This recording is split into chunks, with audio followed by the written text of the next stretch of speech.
원래 영등포는 한강변의 포구마을이었습니다. 강에서 빨래하고 강에서 물고기 잡아 생활하는 집들이 참 많았죠. 농사라 봐야 무, 배추, 밭농사 조금 지어먹는 정도였습니다.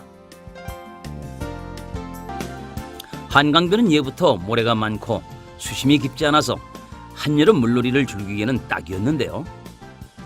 멀리 바다까지 가지 않아도 훌륭한 피서를 즐길 수가 있었습니다. 개구쟁이들에게 한강은 역시 최고의 놀이터.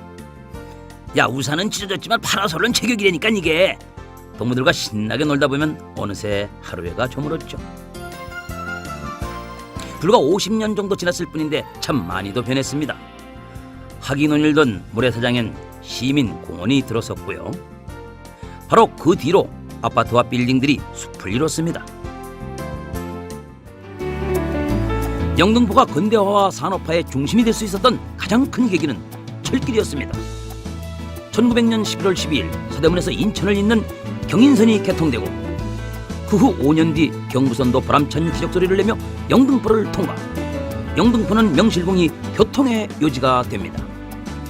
일본인들은 경인선과 경부선이 교차하는 이곳에 군수공장과 방직공장을 세워서 대륙 침략의 전초 기지로 삼았는데, 막대한 권력과 자금으로 영등포의 공업을 좌지우지하며 갖은 횡포를 부렸습니다. 이에 자본금 100만 원, 종업원 1,500명으로 구성된 민족산업 경성방직이 설립되고 광목 같은 대중 필수품을 저렴하게 또 대량으로 조선인들에게 공급했습니다. 게다가 경성방직의 상표는 태극 문양과 비슷했는데요. 서민들은 옷감 끝단에 태극성표를 잘라내지 않고 옷과 휘장을 만들어 쓰다 보니 전국에 태극기 휘날리는 듯했고 일본의 간담을 서늘하게 했다고 합니다. 맥주, 밀가루, 설탕, 제과, 빙가업계들은 모두 영등포에 모여 있었습니다. 특히 맥주나 음료수 공장은 물 좋은 영등포에 몰렸습니다. 유리업계 날로 번창하니 유리병도 많이 필요했겠죠. 삼광유리라는 국내 최대 유리공장도 영등포에 있었습니다. 많은 추억을 남긴 맥주공장. 오비맥주는 1997년에, 크라운맥주는 그보다 앞선 1989년에 영등포를 떠났습니다. 하지만 오비맥주를 생산하던 공장 자리는 영등포 공원이 됐는데요. 실제 맥주를 담그던 독이 상징물로 남아 아쉬움을 달래주고 있습니다.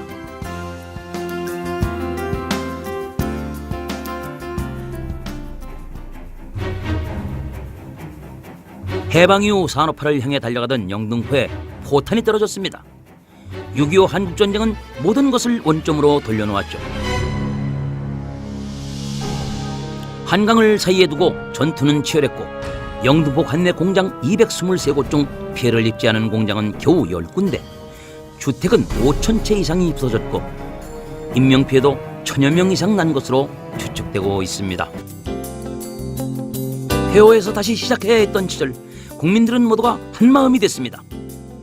영등포에 대규모 금속 종합공장을 세워 외화 획득의 꿈을 키워나갔고요. 여성들은 융단을 짜서 유럽의 수출길을 뚫었습니다. 다시 일어서겠다는 의지가 조금씩 성과로 나타났습니다. 요즘은 바다 위에도 다리를 놓는 시대지만 당시로서는 가장 긴 다리였던 제2한강교. 대통령은 물론 국내외 기빈들을 모시고 성대한 개통식을 했는데요. 그날의 감격이 생생하게 떠오릅니다. 지금은 양화대교로 불리며 여전히 한강 하류의 남과북을 이어주고 있습니다. 당시 대통령은 기공식, 착공식 여기저기 쫓아다니며 테이프 자르랴 가우질하게 바빴고, 일단 테이프를 끊으면 일사천리, 뚫고 길내고 다지고 한반도가 모두 건설 현장이었습니다. 이때 영등포는 60, 70년대 대한민국 산업화의 중심축으로 자리 잡았습니다. 영등포 사람들 사이에는 이런 말이 있습니다. 하이, 그 마누라 없이는 살아도 장아 없이는 못 산단 말이야. 그만큼 공장도 많고 근로자들도 많았던 곳인데요. 때문에 자연스럽게 노동자들의 민주화 운동이 시작된 곳이기도 합니다. 1982년 9월 있었던 원풍모방 사건. 원풍모방 노동자들이 사측의 갖은 횡포에 맞서 싸웠던 노조 민주화 투쟁인데요. 이 사건은 대한민국 노동운동의 시초가 되었습니다. 대한민국 최초의 공업도시면서 근현대사의 중심에 서 있었던 영등포. 그 역사의 페달을 힘차게 구를 수 있었던 건 어려운 상황 속에서도 서로 돕고 격려하던 사람들이 있었기 때문일 것입니다.